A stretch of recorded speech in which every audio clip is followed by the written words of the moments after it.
किसान मजदूर जो खेत में काम करता है, सर्दी गर्मी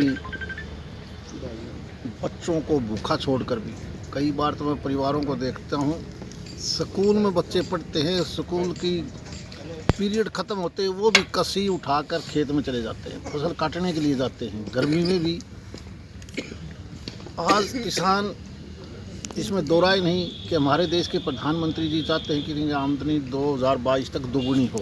उसके लिए वो प्रयासरत है। ये जो कानून आया है 3 कानून, इसके बारे में तरह तरह की अलग अलग बातें हैं। मैं तो केवल आपके माध्यम से यही कह सकता हूँ, आज मीटिंग है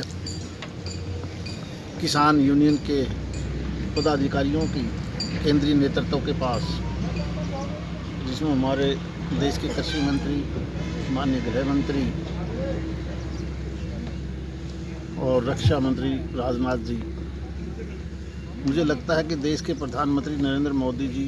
कोई ना कोई ऐसा बीच का रास्ता ज़रूर निकालेंगे जिससे किसान की आमदनी भी बढ़ेगी और किसान भी खुशी खुशी से अपना काम कर सकेंगे। जिनसे कहीं ना कहीं लोगों में घबराहट है, और इस बात के लिए ही देश का लाखों आदमी आज दिल्ली के चारों तरफ कहीं ना कहीं बैठे हैं सर्दी के मौसम में। इसलिए मुझे पूरी उम्मीद है कि देश के प्रधानमंत्री जी कोई ना कोई रास्ता, क्योंकि आज मैं इस बात पर भी विश्वास करता हूं, हालांकि कुछ एक लोग उनको कुछ और भाषा में बोल देते हैं कि ये तो कांग्रेसी हैं, फला हैं, ऐसी भाषा नहीं बोलनी चाहिए। जब मुझे 4.5 लाख वोटों से माननीय मोदी जी के कहने से जब वोट मिला है, ऐसा कोई गांव नहीं जिसमें हम ना जीते हों, और वो सारे के सारे गांव के लोग किसान हैं। किसानों ने भारतीय जनता पार्टी के कमल के फूल के ऊपर बटन दबाया है। अगर वो कांग्रेसी होते तो हम कैसे जीतते? वो हमारे अपने हैं, हम उनके हैं। ये देश केवल टिका हुआ है तो किसान और किसान के घर में पैदा हुआ जवान, दोनों किसान और जवान दोनों ही एक ऐसी चीज़ है जिसकी वजह से ये देश सुरक्षित है।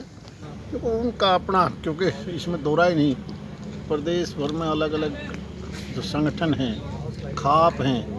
उनका कहीं ना कहीं दबाव उन विधायकों पर होगा, जिसकी वजह से उन्होंने इस प्रकार का कदम उठाया है। सर, समर्थन मूल्य हर बार भारतीय जनता पार्टी की सरकार ने रेट बढ़ाया है,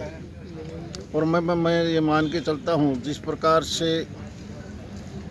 रेट बढ़ा है, उदाहरण के तौर पर बाजरे का रेट बढ़ा है, अगर कहीं कमी रही है तो एक जगह की रहेगी कि बिचौलिया आदमी कहीं ना कहीं एफर्ट से खरीदा हुआ वही बाजरा 1200-1300 का 2100 में बेच दिया, कहीं दूसरे प्रांतों से आके बेच दिया, जिसकी वजह से कहीं ना कहीं लोगों में अव्यवस्था फैली। और इसी प्रकार से अगर न्यूनतम समर्थन हर फसल का बढ़ेगा तो किसान की आमदनी। अभी जो 2 टीमों के बीच मैच है, हार्ले और लगता है मीटिंग में कोई ना कोई बहुत पॉजिटिव बात निकल के आ